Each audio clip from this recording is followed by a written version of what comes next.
Good evening, everybody. Welcome to our end of the year concert. Oh my God, I can't believe we're already at the end of the year. It seems like we just started. It's going to be weird when I wake up 2 weeks from now and it's all over and school's done because it doesn't feel like it's that close. We made it to the end of the year. We've been working really hard, and we have a lot of music to play for you. You probably know this, we're going to do 3 mini concerts with a little break in between while we get the group switched out. I encourage you to stay for the whole night, but if you're going to leave, I'd ask you at least to wait until the end of each half-hour segment. For instance, the Drumline's going to play first, and if you're here only for the Drumline, I encourage you to at least stay and watch Beginning Strings. Most of our performances are not more than about 6 or 7 minutes for each individual group. We're going to have our Drumline and Beginning Strings go now, take a little break. At the next half hour will be Beginning Band all by themselves. They're just going to play a couple of songs, a pretty big break, and then our advanced group at 7, and they have 3 tunes, and then the night's over. So we're already a little late, so I'm just going to get to music. I can talk more at the end if I have time. I want to make sure I don't push too much into our next segment. So let's go ahead and get our Drumline start setting up. Drumline, if you want to come up.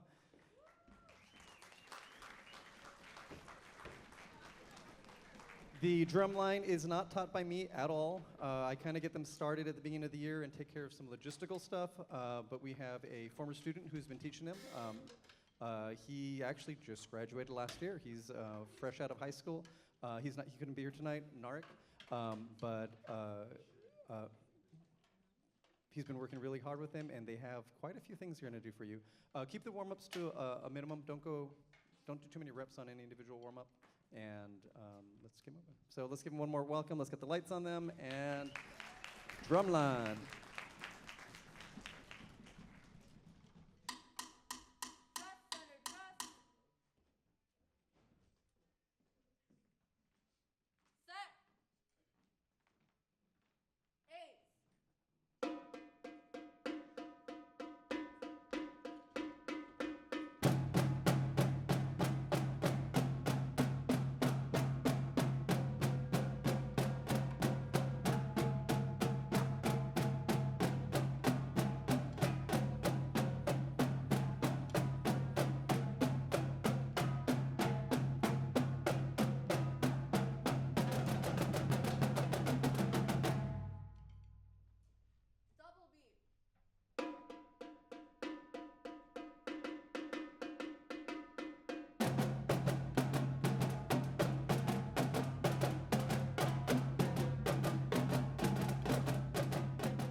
Now go ahead and give us a brief second to switch our groups. I'm going to warm up our beginning strings, and we'll get switched over to our beginning string program.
All right. Next up, we have our beginning strings. This is a wonderful group. They're doing so exceptionally above average for a beginning strings class. It's really exciting for me because most of these people are 6th and 7th graders, which means I'm going to have them for at least 1 year, which makes me really excited for next year. Let's see, raise your hand if you're playing a new instrument for this year. You've never played this instrument before. Okay? That's this is what makes me really enjoy doing working at the middle school level, because I get the opportunity for classes like this where students come in not knowing how to assemble an instrument, not knowing how to hold it, not knowing how to make any sound whatsoever, and they start from literally ground zero, and they get as far as they can in 1 year. And this group, I think, did a fantastic job, and they've gotten more accomplished than in most years, and I think that's awesome. So enough talking about how good they are, let you listen.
We got one more number for you. This is one of the things on our one of the songs in our recurring playlist with this group. This is From Year to Year. This is Dragon Hunter. Oh, by the way, I should say, while I still have your attention, we do have a donation box out front. So on your way out, if you didn't put anything in, or even if you did, if you want to give a second time, we rely on your donations. We use that primarily towards buying instruments and supplies and that type of stuff. None of that goes towards any kind of staffing. That's 100% the materials and supplies we need to keep this program going. So if you have space for it in your wallet, I really appreciate it. We'll put it to good use. Also, we are doing a live stream. We had issues with our live stream at the winter concert because the district was having some malware attack things going on. So we didn't live stream it for our winter concert, but we are live streaming this concert, and I have one of my first period students. I also teach tech here, running the live stream, and I appreciate her being here. Thank you very much, Melania. Taking time out of the day to help out the music program. But that means it's available for anybody at home. If you have any relatives who couldn't be here, people out of town or out of the country, and you want to share it and let them see your child perform, that is available for you. Just do a search on YouTube for TMS Live, which is the name of the program that we do every morning. We do live streams for announcements here under the TMS Live logo. So do a search on YouTube for TMS Live. Make sure it's the one for Toll Middle School, because there's one other one on YouTube, and you'll find our concert there. Okay, so one more tune for you tonight for this group, and that is Dragon Hunter.